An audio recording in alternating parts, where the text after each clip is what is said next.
Katika enzi ya misukosuko ya kisiasa, kila mapinduzi huacha alama, na kila kiongozi wa mapinduzi hukumbwa na majaribio ya kuondolewa madarakani. Hali hii inaonekana kudhihirika tena nchini Burkina Faso, ambako Kapteni Ibrahim Traore aliyeingia madarakani kwa mapinduzi mnamo Septemba 2022 anakumbwa na kile kinachoonekana kuwa wimbi la hila na njama za kumpindua. Jaribio la hivi karibuni lililofichuliwa na waziri wa usalama Mahamadou Sana mnamo Aprili 2025 linaibua maswali magumu kuhusu mustakabali wa siasa za nchi hiyo.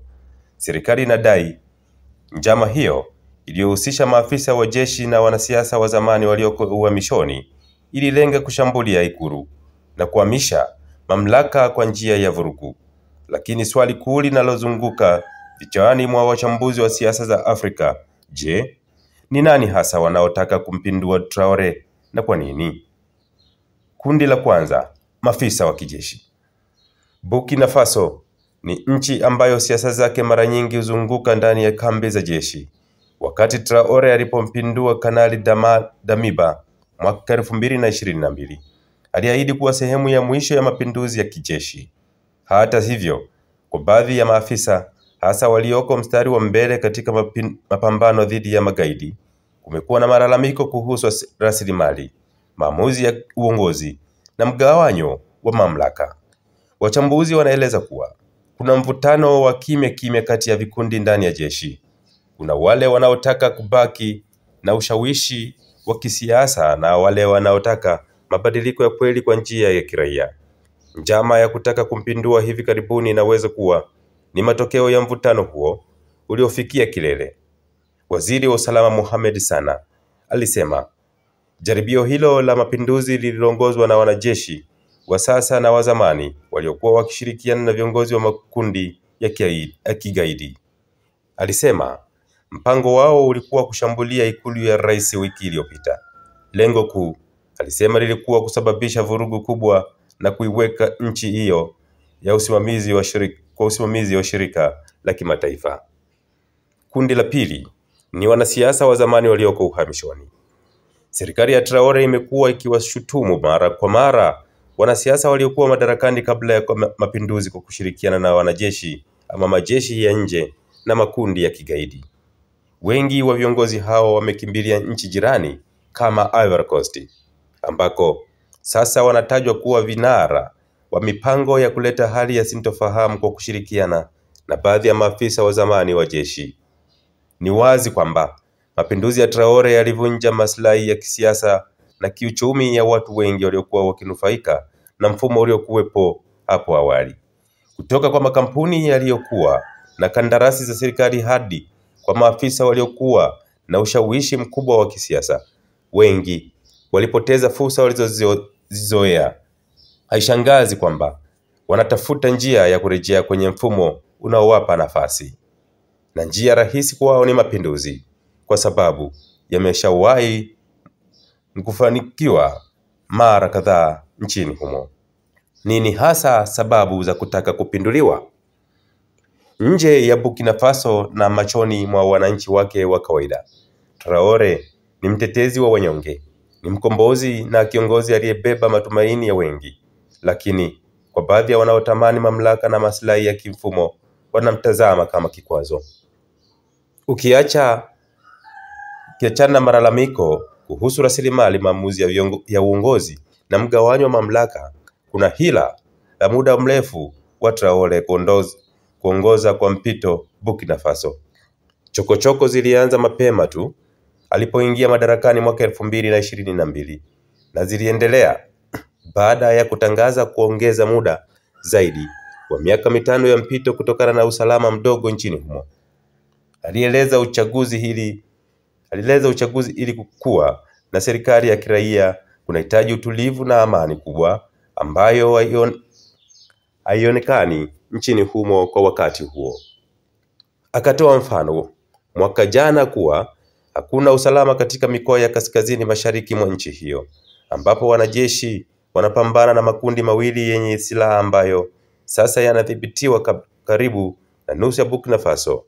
Hata hivyo, wakosoaji wake wamemshutumu Traore kwa kutumia changamoto za kiusalama kujaribu kuongeza muda wake madarakani. Wanaotaka mapinduzi hawakubaliani na muda kuongezwa, ukiacha maslahi mengine yasiyo wazi. Lakini matukio ya hivi majuzi yamezua maswali mengi kuhusu udhibiti wake. Na nini serikali ya Burkina Faso inaweza kufanya ili kuzuia vitisho vyovyote vya ndani, wanasema wachambuzi. Kwa nini kuna hofu ya usalama chini ya Traore? Tangu alipotoa mamlaka katika mapinduzi ya kijeshi, Traore ameitenga Burkina Faso na Ufaransa, mtawala wake wa kikoloni ambaye kwa muda mrefu amekuwa mshirika mkuu wa misaada na mshirika wa kijeshi. Mwaka jana, takribani operesheni 400 maalumu za wanajeshi wa Ufaransa waliondoka nchini humo, huku uhusiano kati ya nchi hizo mbili ukizidi kuzorota. Ufaransa ilikuwa ina jukumu kubwa zaidi ya kulinda usalama wa taifa hilo kwa miongo mingi. Kuondoka kwa vikosi vyake kumeongeza uhuru kwa makundi mengine ya kijeshi nchini humo yanayotajwa kama ya kigaidi kuendeleza kutishia usalama na mengine. Kutumika kwa njama za mapinduzi. Makundi ya watu wanaotuhumiwa kupanga njama za mapinduzi wamekamatwa, huku wengi katika jeshi wanaoshutukiwa kuhusu wameripotiwa kupelekwa kwa komisheni za jeshi nje ya nchi, jambo linaloleta mtazamo mchanganyiko kwa wachambuzi wa siasa za Afrika Magharibi. Ni aina ya ugaidi, ni aina ya kuigwa wanapoendelea na mafunzo elimu upya, lakini askari wanaokukosoa wakiishia kupelekwa Urusi haionekani kuwa nzuri. Mchambuzi Dan Eizenga wa kituo cha Afrika cha mafunzo ya kimkakati chenye makao yake makuu nchini Marekani alinukuliwa na Al Jazeera. Uungwaji mkono wa Traore kutoka kwa wananchi wake. Licha ya njama za kutaka kupinduliwa mara kwa mara, karibu mara 3 katika kipindi cha miaka 2.5 na changamoto zingine, Captain Ibrahim Traore bado anaungwa mkono na sehemu kubwa ya raia wa Burkina Faso. Katika nchi yenye historia ya viongozi wanaoshirikiana na kushikiana na mataifa ya nje, Traore ameonekana kama mfano wa kizazi kipya cha viongozi wa Kiafrika wanaojitahidi kujitegemea, kujenga taifa lao kwa misingi ya kizalendo na kupinga unyonyaji wa kigeni. Anawavutia sana hata raia wa mataifa mengine. Tunahitaji kina Traore watano tu Afrika ifanye mapinduzi. Viongozi wengi wanajijali wao, huyu anajali wananchi wake, anasema Emmanuel Kurwa, mkazi wa Dar es Salaam. Amevutia zaidi vijana ambao miongo mingi wamekuwa wakihisi kupuuzwa na mifumo ya zamani ya uongozi. Hii ndiyo sababu maandamano ya kumunga mkono yamekuwa yakionekana kila maana ambapo kuna tishio la njama au propaganda dhidi ya serikali yake. Akiungwa mkono na wananchi waliodhamiria mabadiliko kwa upande mmoja, na upande mwingine akikabiliwa na mashinikizo ya ndani na nje yanayotishia udhibiti wa taifa lake. Je, ataweza kudhibiti vishindo hivi vyote, ikiwemo mapinduzi, na kuliongoza taifa kuelekea usalama na uhuru wa kweli? Muda pekee ndiyo utakaojibu. Hii ni taarifa ambayo inasema ni nani wanataka kumpindua Traore wa Burkina Faso na kwa nini. Hii ni Nyikani TV na langu jina ni Gordon Kalurunga.